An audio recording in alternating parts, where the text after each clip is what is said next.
Apple released this, the HomePod Mini, in November 2020, and it's been about 3 months. I did a review at the time, and I was mostly positive on it with a few downsides. And 3 months later, how does that review hold up? Do I stand by it? Do I not? Has the product gotten better or worse? Let's take a look.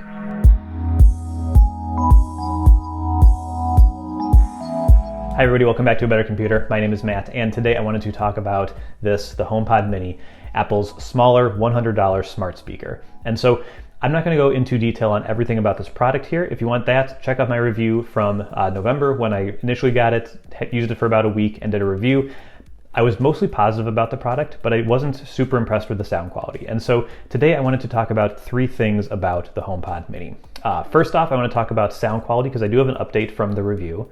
I wanted to talk about the U1 chip, their ultra wideband chip that they activated since the review.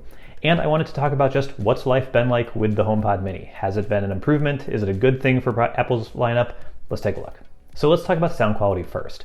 In my initial review, the thing I was most negative about with this product was the sound quality. I didn't think it sounded amazing. I thought it sounded more like one of these, a Google Home Mini, than the bigger HomePod or even Google's own Nest Audio, which is also $100 and is bigger, but is the same price point. And based on Apple's marketing, I was expecting something to be really incredible, to blow me away at this size. Like if you look at the size compared to a Google Home Mini, like it's taller, but it's about the same kind of diameter and everything. I really thought it would blow this out of the water, and it didn't quite do that for me. And so I was a little disappointed at the time. One thing I've learned since then is that this thing sounds very different on different surfaces. And I know this is true for all speakers, like there is some variance based on what you put it on, but I've been testing all of my speakers on my desk. So this is a cheap IKEA desk, it's particle board probably, but basically I put all my speakers on this, and the HomePod Mini sounds really tinny, but the other speakers like the Nest Audio and the Sonos One behind it sound much more full and sound much better to my ear. When I move my HomePod down to the kitchen counter, which is much more solid, it actually sounds better there, notably better there. And so I think this is the thing that caused some reviewers to be like, this thing sounds great, I love it. It really sounds better than you would think something this small sounds. And then other reviewers like me were like, this doesn't sound that good. And so I don't think that's, I think that's just a thing that complicates things. So I do think it sounds better than I initially said in my review. I think that if you put it in the right scenario, it can sound better than it does for me normally.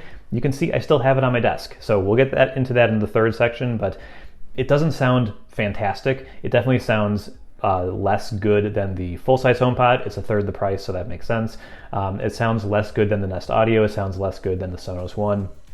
A lot of these other speakers that are a little more expensive, I think sound better in large part because they're bigger. This guy is very, very small. So it's just a thing to be aware of, is that the more solid a surface you can put this on, the better it's going to sound. And again, I know that's true for every speaker, but it seems more so in this case. The Nest Audio, when I put it in the kitchen as well, sounds a little bit better, but it still sounds great on this little cheap little surface. So just a thing to know. Then there's the U1 chip, and so this is something that Apple advertised the HomePod Mini having up front, and I don't know if the review materials or the media that they released for the product made this very clear, because everybody seems to have thought it was on from the start, including me. And when I did the thing where I tap my phone to the HomePod, it worked much better than the full-size HomePod, and so I was like, oh, the U1 chip is definitely helping here, and that's what I said in my review. Apparently the U1 chip wasn't really involved in that. That was just Bluetooth and NFC or whatever they're doing normally. It was just better implemented, I guess. They've since activated that in an iOS update, and it is a whole new experience now. It's much better. You're basically going to hold your phone towards the HomePod. It's going to start buzzing. Your phone is going to start buzzing, and then it's going to basically buzz, and it's going to accentuate the buzz the vibrations as you get closer to it, and once you get within a few inches, it will actually hand off to the HomePod. And then kind of getting it back onto your phone when something is playing on the HomePod is exactly the same. You just hold your phone up to the HomePod and it will transfer it right back for you. This works great for me. Basically works every single time I try it. I had it once where I tried to do it and it didn't, but that was really it. It's really reliable. Works fantastic. The UI for doing it is pretty clean and nice to use.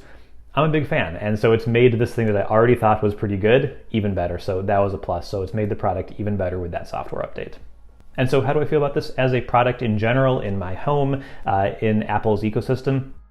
I think it's great. I think this is something Apple's had since the start. I've been complaining about this since they announced the HomePod years ago. Like, I wrote an article before the HomePod even came out that said they need a HomePod. If they're going to have this like $350 HomePod, they need to have a cheap option as well, a HomePod Mini. And so I'm very happy to see that they have a HomePod now, or a HomePod Mini now, and it is really good. Like I said, the sound quality is either decent or not great, depending on where you put it, but it is definitely enough for the places that you put it. I said I don't love the audio in my office on this cheap little desk, but it still sounds good enough for podcasts, good enough for music most of the time.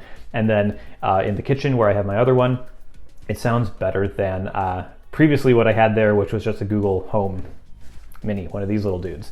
And so that's definitely been an improvement for me. And I just like it. It's really small, it fits anywhere, it's easy to use, it's reliable. I'm just a big fan of these products, and I'm glad that I have a couple around the house, and I'm really glad that Apple has a more affordable option that more people can get into. And so that is it. That's all I want to talk about with the HomePod Mini. I think it's a good product. I don't think it's the best thing in the entire world, but if you're invested in Apple's ecosystem, if you use Apple Music, if you use Siri for things, if you have Apple Home stuff, HomeKit stuff, I should say, all of that is really well done through this. I've had this one. This is my one from the kitchen. It's actually been spilled on and things came off it pretty decently. It is fabric, so it is going to get stained eventually. There's some really tiny things on here that I can't undo, but you know, that's kind of just comes with the territory. Maybe get the black one if you're worried about that. But yeah, that's the HomePod Mini 90 days later. Really good product. I think it's priced right. I think that it's a really good fit for Apple's ecosystem and a great addition that they've added in the past year. So that's it for today. If you liked the video, hit the like button. If you loved it, hit the subscribe button, and I'll see you here next time. Bye-bye.